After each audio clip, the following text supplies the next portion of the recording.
morning. Lovely to see all your smiling faces today. How do we love the unlovables? How? How do we love people we deem unlovable? How do we love? Period. How do we love? Yeah, it's good questions. How? As a very young girl, I had a lesson in being lovable and then being unlovable. And let me explain. I grew up out in Bayport, Long Island, New York. That's between Patchogue and Sayville. It's still there on the map. You can look it up on Google Maps. And I lived with my parents in an A-frame home on a quarter-acre of lot. And I had a dog, a bicycle, an Annie Oakley cap gun to shoot the boys with, you know. And at the end of the street was something called Camp Edie. It was woods. It's still there. I was shocked. The cul-de-sac has been developed, but the whole area is now homes, but they preserve the heart of Camp Edie. Now, as a kid, I had everything I thought a person needed. Loving parents, pet, you know, that bicycle, the woods, the friends, and I had a fun-loving father. He was so fun-loving that any knock at the front door was kids asking not me out to play, literally, but could Mickey come out and play? Because he had all these cool hobbies. He rode horses, he shot guns, he flew airplanes, he had a CB radio in the basement, he had a ham radio. There was always people in our basement listening to ham signals and hand radios and talking. It was a blast. Dad was amazing. Mom, quiet, scholarly, a little bit agoraphobic. She would sit and read, expect me to read, and let me stay up late at night to watch TV with her, especially The Twilight Zone. That was my first introduction to metaphysics.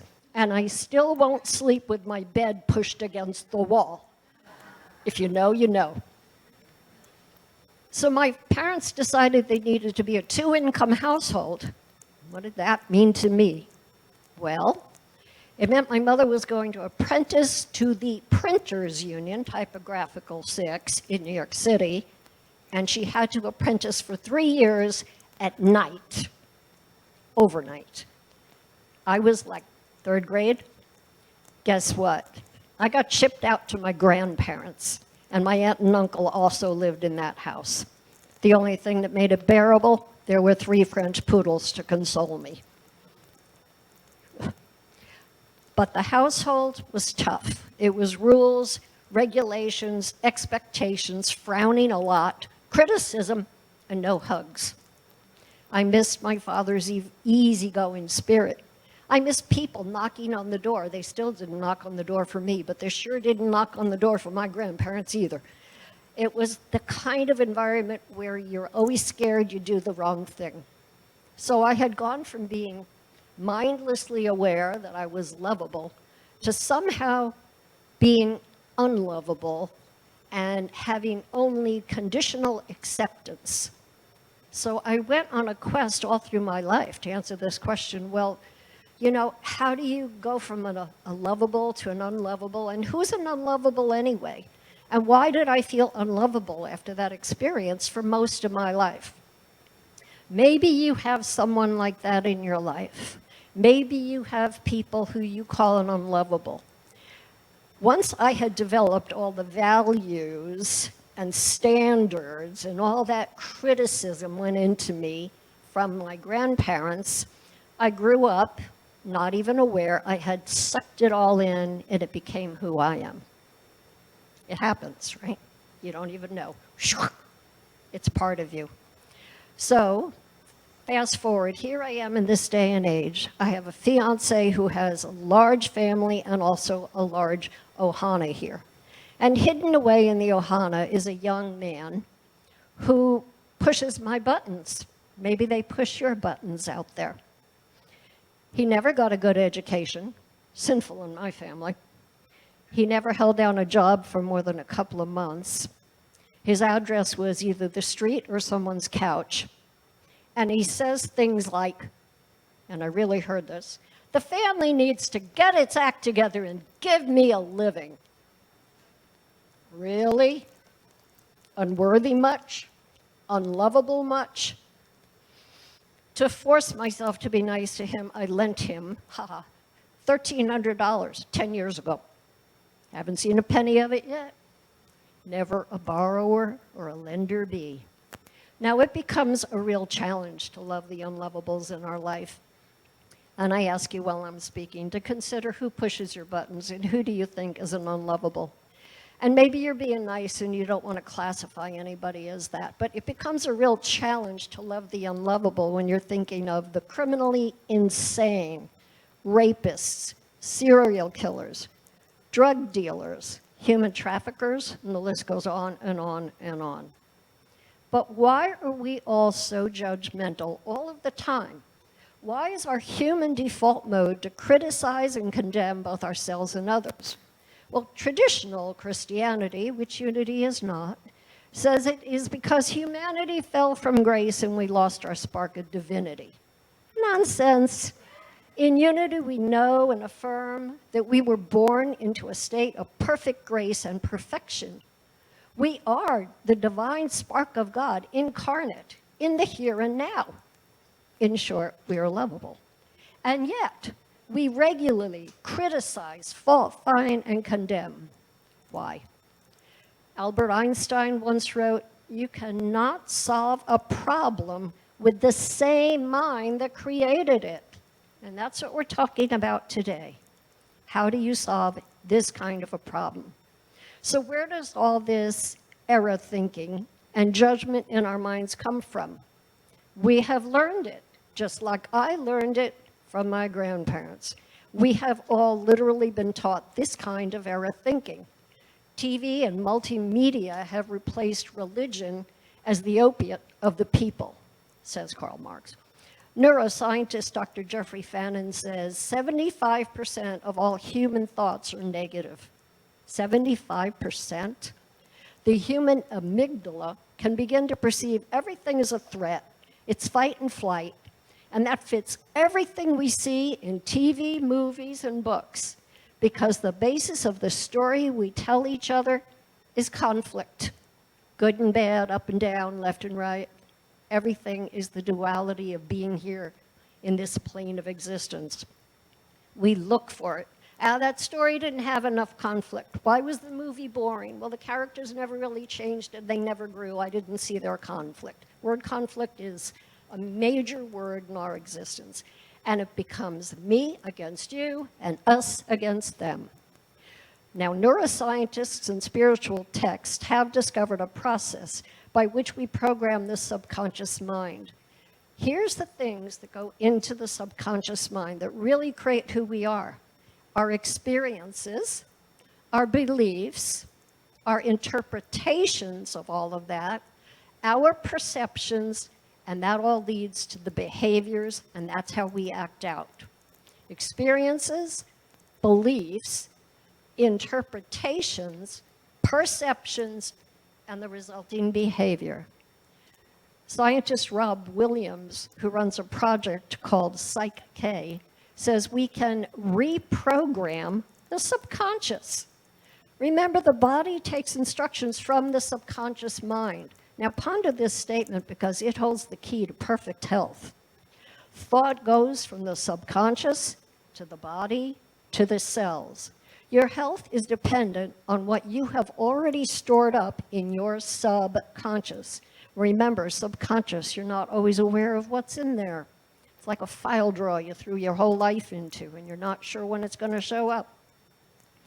Nicola Tesla, the electrical and chemical engineer, futurist, said, if you want to find the secrets of the universe, think in terms of energy, that's God, energy, vibration, and the frequency you dial up.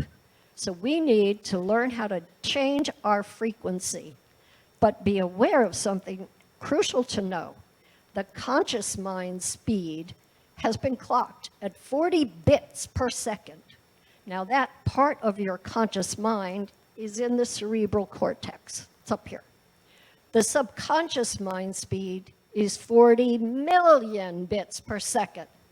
It's back here in the basal ganglia. the reptilian brain, sometimes called the basement of the brain. It is the first part of the triune brain that ever evolved. It's our basic nature. This is where your perceptions are stored and your behaviors follow. And we often say that the adverse ego and the subconscious are what's in control of you, and they're pretty much the same thing. I created a way of visualizing the human condition which allows us to see it more objectively rather than from inside. Here's an image you can externalize. I find that interesting for me. Imagine that for a moment you're seated for meditation or just seated before a full-length mirror, and you see a reflection looking back at you, and we're going to label what you see. And we're using computer terminology for this because it works. Coming down into the crown chakra, picture a golden light coming in. That's your indwelling source code. It's your God. The brain, the gray matter, also the body, that's your hardware or your hard drive. The mind, all the programs, the family beliefs, your shadow selves, your life experiences, everything you've learned basically is some form of a software. It's an application, you've learned it. Every class you go to, you open a file in your brain, download that information, okay? Now this hardware and this software become your personality or your adverse ego. And your adverse ego runs you, just like a computer where it's acting as the overall operating system. And it is a perpetual battle in our lives between that operating system and trying to listen to the divine incoming source code. This information isn't even new.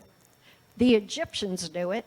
They called the divine spark your Ka, K-A, and your personality your Ba, B-A. They understood the dualistic nature of man, and we're all just trying to conquer it today. Now, the adverse ego is sneaky little guy.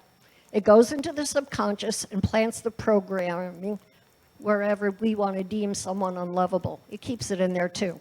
It's running a software program in the background. So in other words, our own beliefs and opinions are actually being hidden from our conscious selves. Why do we even have an adverse ego? I love this question, when I came upon it inside myself. Why? Why do we have one? Ironically, I realized it was divinely created for us in order for us to exist in this third density of space and time. The ego is called the adverse ego because its only job is to keep us alive, physically safe, and tightly tethered to life in this third density. It doesn't want us to remember that the atonement is eternally present in us. Even though we have our faulty perceptions, it's right there, that atonement. It never went away. It's nothing to achieve. It's just wake up and go, oh yeah, it's always been inside me. The resurrection we talk about can be defined as the awareness of the atonement of our eternal divinity. So what is true, right? Be aware that all attacks are by and from that adverse ego. Impurity of that thought must be living in me in order for me to judge myself or another person. So why do we deem someone unlovable? Well, it's a sign of our own impure thoughts. I'm thinking that. There is a lot of metaphysical wisdom in the short Bible verse, Matthew 7:1. Judge not, lest you be judged. Okay, yeah. Who is judging us? Well, we are judging ourselves when we dare to judge another person. That story in Matthew is actually about hypocrisy. Who are we to ever judge, even ourselves?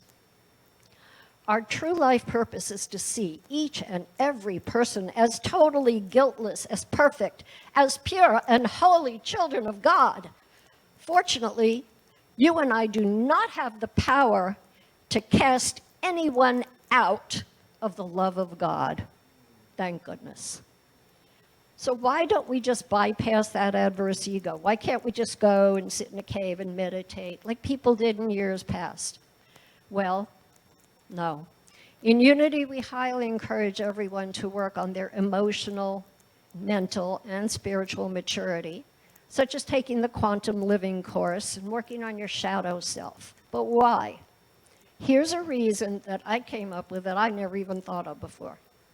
It is to mature, but also to placate the adverse ego, placate that adverse ego into feeling secure enough and trusting you enough to allow your higher self to embark on your spiritual journey. The first day you say, I'm going to be spiritual, and I think I'll sit down and I'm going to meditate, and this is such good stuff, the adverse ego starts to experience separation anxiety, and you're like, no, I know I can do this. And the ego goes, no, you can't. No, you can't. Mm-mm. You're not going to let you do it. At first, the ego will take over that spiritual journey and will begin to control it, but you won't really realize it, but it'll fake you out. You'll sit there and you'll go to meditate, and you're like, I'm doing it, and you realize you're writing your shopping list, or you're worried about that birthday card you never sent. 100 million things come in and take your mind away from meditation. And you say, I just can't focus my mind. No, not really. The adverse ego doesn't want you to. So who's the boss? It's a real question in life. So how do we program the subconscious to quiet down that adverse ego? Another how. How do we bet ourselves and to be more loving and kind? There are some very practical steps I came upon, and we all do a lot of these. Some people do all of them. Some have just started. I've got 11, so bear with me. You can change your environment, which stirs things up. You can reduce your screen time. You can read more, study, spiritual study. Spend time with positive spiritual people like you are today, being here or online. You can consciously watch your thoughts. Literally watch. Look at your thoughts. Who is doing the thinking? Do you think it's your conscious self in the moment, or did something come up and you don't know where it came from, but you're thinking it, but it was your subconscious? Got to look out for that little thing, that subconscious. Call out your negative thoughts. If 75% of our thoughts are negative, catch them. Oh, I don't feel good. Oh, this hurts. Oh, I can't believe it's morning. Why don't I have something better for breakfast? I don't want to talk to her. Everything is a negative thought. Do you wake up and go, thank you, God, for another day. I'm going to write a page and a half in my gratitude journal. If you are, you're given the sermon next week. We've got denials and affirmations. In Unity, we teach you need to make a vacuum with the denial and fill it with an affirmation. You can't just do affirmations. Where do you put them? You got to lose it to fill it. Prayer, of course. Deep breathing or pranayama. Our beloved Sue Choi here, expert in breathing practices. Visualizations, whether they're guided or you make them up, are good to lead you into the most important thing, meditation. Understand that as you do all of these things, you're writing new programs that are going into your subconscious for you to draw upon. And the more you put all of these 11 things as experiences into your life, that becomes the newest programming that you're going to be running that subconscious on. Again, it's experiences, beliefs, interpretations, perceptions, and behaviors. But let's circle back to how do we love the unlovable? Well, it's by reprogramming our subconscious mind. In Unity, we believe everyone lives in you and we all live in God. I love that phrase. Everyone lives in you and we all live in God. 1 John 4:21 is a commandment, and it says the command, or talks about a commandment. The commandment we have from him is this: those who love God must love their brothers and sisters also. Ah, gee, there it goes again, right? What does this verse mean to us in Unity? Well, it speaks to the Unity first principle. One power, one presence, one God, divine, always loving. And then there's a Unity second principle. We are what God is. We are manifestations of God. We are called to be the love of God in manifestation here. A Course in Miracles speaks totally about, with all those huge number of words in that huge book, showing up as the love of God. That's our task. Show up as the love of God. Do you ever really think of yourself as the love of God in manifestation? Does that feel a little awkward sometimes? Really? I'm just me. No. You are the love of God in manifestation. Whoa.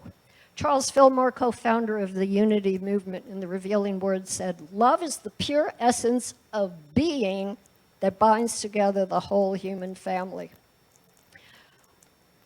TruthUnity.net back in the 1940s had a question and answer going on. And somebody wanted to talk about that 1 John 4:21 verse. And they wrote, "Why can't we love God without having to love our brothers and sisters?" And the answer was brilliant. Because God is in our brother, and until we can see God in manifest form in another, until we can see that, we cannot see or perceive the absolute good, which is God as principle. We are here to practice loving one another, to basically make ourselves capable of really loving and communing with God. Mother Teresa was asked how she dealt with the extreme filth and poverty of the people she served in Calcutta, India. And she said, "I look in their eyes and I see the beloved. I see the Christ within." Look at each other from today forward if you haven't already been doing it. And no matter what you want to judge the person, but I don't like what she's wearing. Why did they do that? You know, all the stuff we naturally do, and we do this stuff. Look into the eyes and say, "I see the beloved." Does it really matter what they're wearing, what they said? You know, drop all of that. Tell the subconscious, take a back seat on this. I'm coming forward, and I choose, affirmatively choose, to only see the beloved. Kurt Stuckmeyer, in his book, An Unorthodox Faith, highly recommend this book, gives the best list of the character qualities of Jesus I have ever seen. I invite you to close your eyes and just think on these.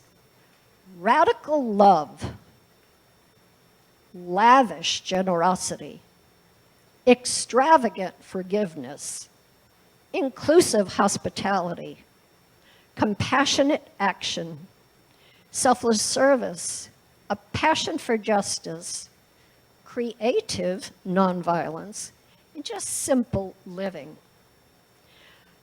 I got a lesson last year on how to love the unlovables. I wrote it down on my calendar. It was December 27th, 2022. I wrote it down in my calendar, and I honestly wrote down the God moment day. I was in Hawaii Kai Town Center minding my own business. It was after Christmas. Minding my own business, and I go past a bench, and a gentleman in a hoodie is sitting there. He's not moving. He's not doing anything. I think nothing of it. I'm walking by, and I hear a whisper. I'm not even sure I heard it. I heard a whisper, and it was, "Help, help, help." But it was a whisper, "Help." You know, and you tend to respond if somebody says help. And I looked, and he's still sitting there. No eye contact, no moving, just sitting. And I'm like, well, this is strange. What's with him? So I walk away, and I think about it, and I'm like, oh, gosh, you know, who is this guy? I've never seen him before. I can't even see his face. You know, is he houseless? Is he part of the neighborhood? What do I do? And I'm trying to judge. And I'm like, well, he said help, I think. And I'm thinking, oh, God, I just went to the bag machine. I only have $20 bills on me. I'm going to give $20 to a stranger, and I'm having an argument in my head like a fool. So I palm a $20 bill, and I walk back thinking, maybe he's gone, right? Maybe he's gone. He's not gone. He's still sitting there. I'm like, oh, good grief. So I just walk up, and you know, I can't even see his face, and I go, excuse me, maybe this will help, because you use that word. He doesn't say anything at first, and I'm like, okay. And I want to walk away, but I'm feeling an energy that I can't even begin to describe beaming off of him, and I'm like, something's happening here. What is this? And after about, I don't know, 20, 30 seconds, it was long enough to feel like I didn't know what to do. He doesn't even look up. He simply says, I love you. And I burst into tears. I did. It was such a pure energy, just nothing attached to it, No judgments, no expectations, no other words, no eye contact, just, I love you. So simple. I walked away. I was crying. I was embarrassed. I ran to the Starbucks. I got myself a Starbucks. Now I'm talking to myself again like I was in the beginning. Who was that? Who did I give money to? Oh my gosh, who does he think he is? Help. Well, okay, I mean, charity is important, but who is this guy? And I wanted to knock him down a step. So I'm running down the sidewalk with my iced tea, and he's nowhere to be found. The bench is empty. I check all the restaurants because I know the shopping center by heart. Nope, he's not there. I run around the back. Maybe he's taking a nap in the bushes in the back. Nope. I look at the bus stop. No. And then I stop and think, better that I don't find him. There's a beautiful saying, it comes out of Judaism. Many have entertained Elijah and never known it. Passover, he always set a place for Elijah. Right? And maybe it was the Christ. Maybe it was Buddha. Then I got egotistical. Oh, I'm in seminary, so it must have been a spiritual test. Did I pass? No. Did I pass? I have been wondering that ever since. But the beauty of that energy from him, just so simple. Just, I love you. Can we just do that with everyone we meet? Can we just look into the eyes and say, I see the beloved in you. You are the beloved, and I am the beloved looking back at the beloved. Can we just do that? So I will spend the rest of my life hoping to have more God moments. God wink moments, if you're into Hallmark, a God wink moment. And I'll spend the rest of my life looking for that angel, that Elijah, that Jesus, that Buddha. And you know where I'm going to find it? I'm going to find it in you, and in you, and in you, and in you, and in you. And so it is. Amen. Thank you. And now taking this spirit, this knowledge, this love in your heart, and blessing both your lovables and your identified unlovables, we take them into the deep inner space within us, where that love and that Christ consciousness, the divinity, our divine source code is always present. And we go inside and we just take a deep breath in, and we give thanks humbly as we go into the silence and acknowledge our absolute divinity.